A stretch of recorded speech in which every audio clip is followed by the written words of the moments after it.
What's the meaning of brewery?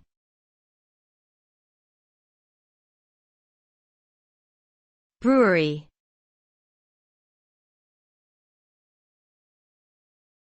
Brewery.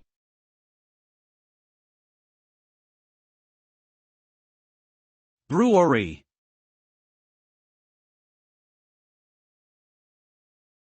Brewery.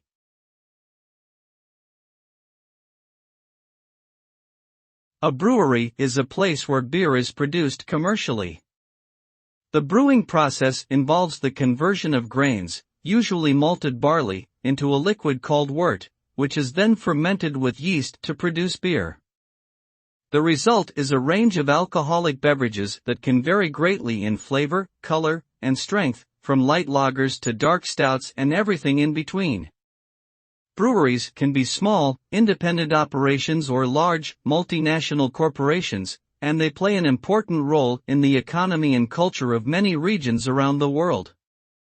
Overall, a brewery is a place where beer is made, and the end result is a refreshing and enjoyable beverage for many people to enjoy.